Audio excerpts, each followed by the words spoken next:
Hey everybody, it's Vicky with Dementia with Grace. How are y'all doing today? I hope everybody's doing great. This week we're talking about the book, Dementia with Grace, a new positive way of dealing with behaviors in people with dementia.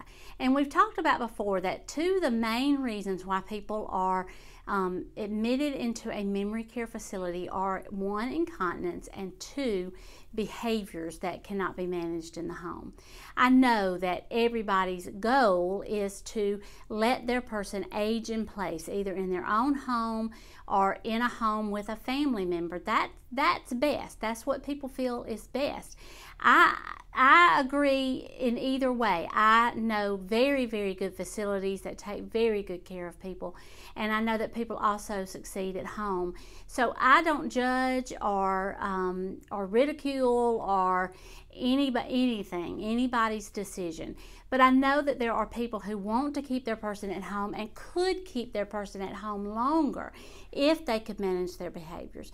So I wrote the book with that in mind, trying to teach people that are not inside the medical model, lay people who don't have a clue as to, what goes on medically with somebody, inside their dementia.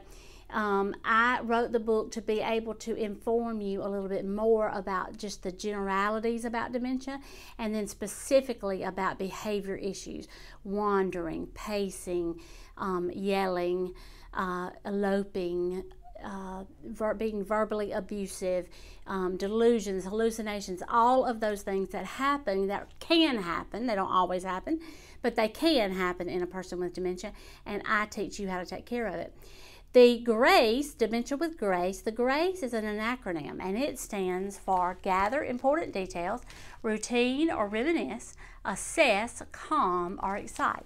So in this video, we're going to talk about each one of these individually and flesh it out a little bit, okay? This is all in the book, but I want to just do a video real quick to let you know what all this means, how it informs the behavior management system, and how you can use it in your home. Gather Important Details is all about getting to know the person at a more intimate level. Yes, it may be your father, your mother, your husband, somebody that you've known for years and years and years. But I have developed a social history of sorts, a questionnaire that gives you so much insight into a person and what they love, what they don't like, what they could talk for hours about. And I teach you in the book, I give you the questionnaire in the book, and I teach you how to ask the questions. You don't sit down and just ask one question after another rapid fire. It's more of a conversation, and it's just learning more about what makes them tick and what ticks them off. So it can really inform the way that you caregive. The second thing is routine or reminisce. Now in the facilities, we have a structured, tight routine. Everybody gets up about the same time of day, they eat about the same time, they take their medicine about the same time, they go to bed about the same time every night. That routine, having a person with dementia on a routine, is paramount, and I talk about more of that in the book and why that's so important. But it just works wonders for a person with dementia. They need a lifeline. They need structure, and that is what a routine involves. Now, in the facilities, we have a routine. In the homes, you don't, in your own home, you don't necessarily probably have a routine, but I teach you how to establish a routine. And if you think you cannot establish a routine, you can. You've done it all your life. You yourself have a routine that you go with. You get up, you do the same thing about the same time every morning. When you come home from work in the afternoon, you do about the same thing. Everybody has a routine. So we talk about that. The reminisce, that part of R, is using these details to reminisce with a person.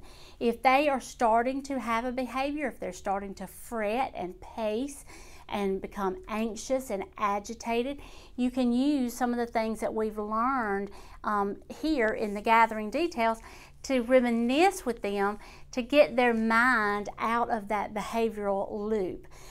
There is absolutely a thing known as a behavioral loop, where if they get in that loop and they just continue in that way, it just causes all of that anxiety, and it can escalate to being verbally or physically abusive.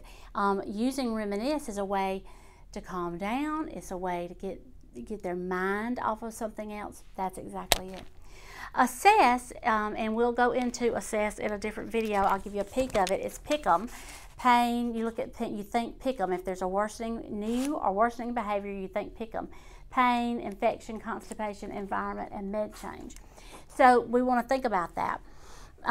But that's part of assess, and I teach you all of that. And we're going to talk about some more of that in a video. Calm or excite, and again, we're using reminiscing by using their details to either calm them down or excite and engage them in a activity, a conversation, something that interrupts that behavioral loop. So we're going to talk about all this is in the book. The book is Dementia with Grace, a new positive way of dealing with behaviors in people with dementia. And there's a link down here to be able to get that book on Amazon. It's $14.99. And come on over to the group on Facebook. That is Dementia with Grace. Let me see exactly what it says. It's at the top if you type in on Facebook, but look, there's a link down here. But it's Dementia with Grace Caregiver Support Group is how you would find it on Facebook, okay? All right. Very good to talk to y'all today. Leave me any questions down below. I'm very responsive to the comments. If you haven't subscribed, please subscribe. It's free. Make sure you hit the bell, and that way you know when we are having a new video uploaded. You would be one of the first to know. You'll get like a little tag in your text, I believe it is. So anyway, if you have any questions, please leave them below. I'll be more than happy to answer them, okay? All right, I'll see you in the next video. Love y'all. Bye. Mwah.